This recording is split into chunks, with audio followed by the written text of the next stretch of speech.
Halo, Kumaha Damang. Saatnya Anda menyimak berita Bandung bersama saya Agisa Febila.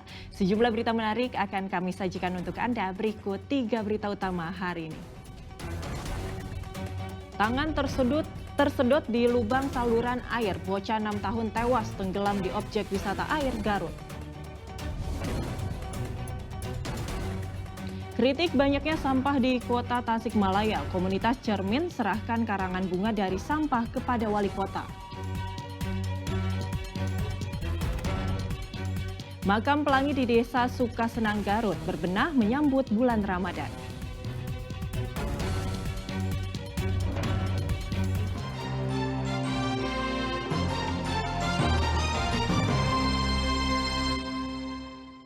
Seorang bocah berusia 6 tahun tewas tenggelam di objek wisata air di Garut. Korban kehabisan napas karena tangannya tersedot di lubang saluran air. Allahu Akbar. Para pengunjung kolam renang berusaha menguras isi kolam secara manual dengan ember demi menyelamatkan bocah berusia 6 tahun yang tangannya terjebak di dalam lubang saluran air di sebuah wahana wisata air di Pamempek, Garut, Jawa Barat. Ya Allah, kumaha ieu budak geus arek sajamnya. Tangan bocah malang itu tersedot lubang saluran air yang berada di kolam sedalam 1 meter sesaat setelah meluncur dari perosotan. Ketika air telah surut, petugas berusaha menyelamatkan nyawa anak laki-laki asal kampung Cimanyar itu dengan tabung oksigen. Tapi naas karena tenggelam terlalu lama, nyawanya tidak tertolong. Diduga anak tersebut tenggelam karena tersangkut pipa pembuangan dari kolam renang tersebut. Saat ini kejadian tersebut masih diselidiki oleh Satreskrim Polres Garut. Polisi masih menyelidiki kasus ini, apakah ada unsur kelalaian dari pengelola kolam renang atau murni kecelakaan. Sedangkan jasad korban telah dibawa pihak keluarga untuk dimakamkan. Eko Setiabudi melaporkan dari Garut, Jawa Barat. Sebagai bentuk kritik banyaknya sampah di kota Tasikmalaya, komunitas Cermin menyerahkan karangan bunga yang terbuat dari sampah kepada wali kota dan wakil wali kota terpilih. Aksi itu digelar dalam rangka peringatan Hari Sampah Nasional. Di tengah banyaknya ucapan selamat atas pelantikan kepala daerah, komunitas Cermin memberikan bentuk ucapan yang berbeda, yaitu dengan memberikan karangan bunga yang terbuat dari sampah.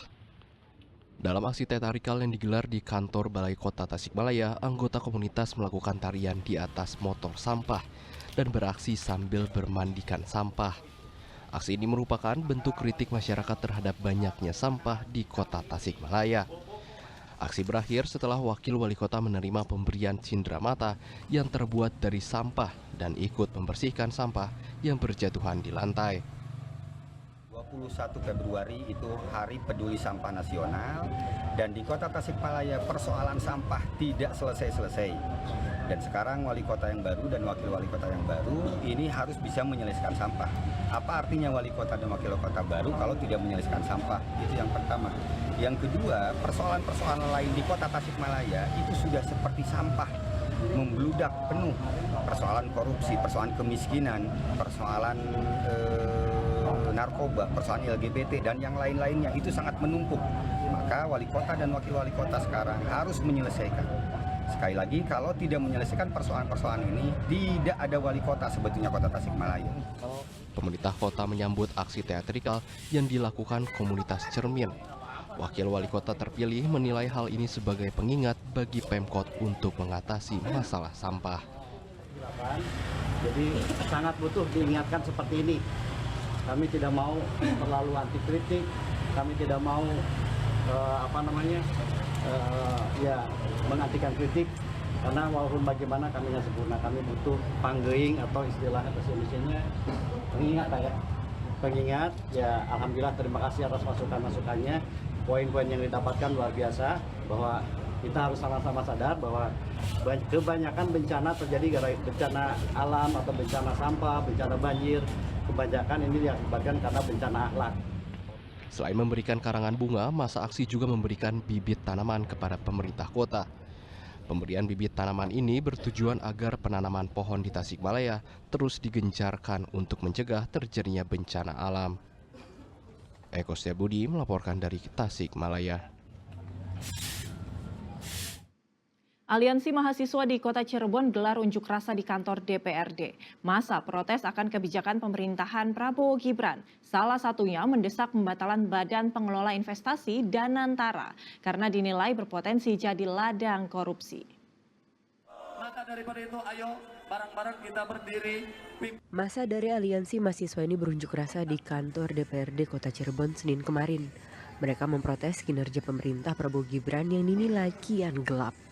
Mulai dari kebijakan efisiensi anggaran hingga program makan bergizi gratis yang dinilai tak tepat sasaran. Selain itu, mereka juga meminta pemerintah membatalkan Badan Pengelolaan Investasi Danantara.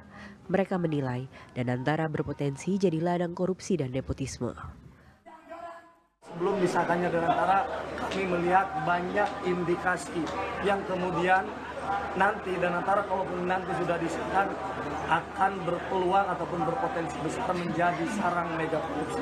Karena dari awalnya saja Danantara sudah kental dengan nuansa politik balas budi. Danantara sudah kental dengan nuansa nepotisme, dengan nuansa bagaimana kemudian Indonesia hari ini bisa keluar dari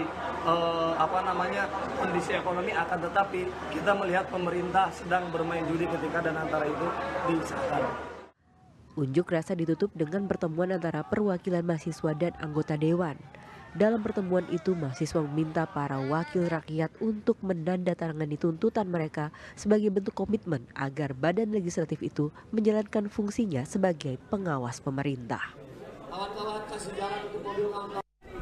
Maruli Habibi melaporkan dari Kota Cirebon.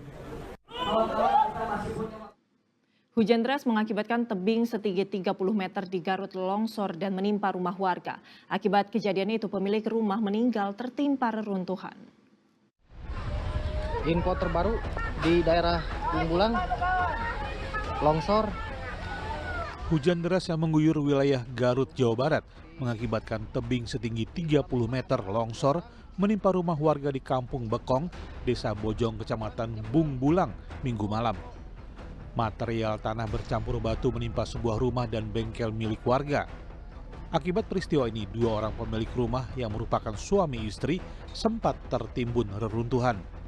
1 korban bernama Heni berhasil selamat dan hanya mengalami luka ringan. Sementara 1 korban lain bernama Anang Kardian meninggal dunia. Pencarian korban Anang yang tertimbun tanah dan reruntuhan rumah membutuhkan waktu lama karena dilakukan tanpa alat berat. Korban akhirnya ditemukan dalam kondisi tidak bernyawa pada pukul 10 malam. Korban ditemukan jam 22.30 atas nama Anang Kardian, usia 40 tahun, warga Kampung Cijangkar, Desa Bojong, Kecamatan Bungbulang. Posisi korban sudah meninggal, Pak? Kondisi korban sudah MD, meninggal dunia. Sementara itu pada Senin pagi pihak pemerintah kabupaten memberikan bantuan kepada keluarga yang ditinggalkan, termasuk bantuan uang kerohiman sebagai tanda duka cita.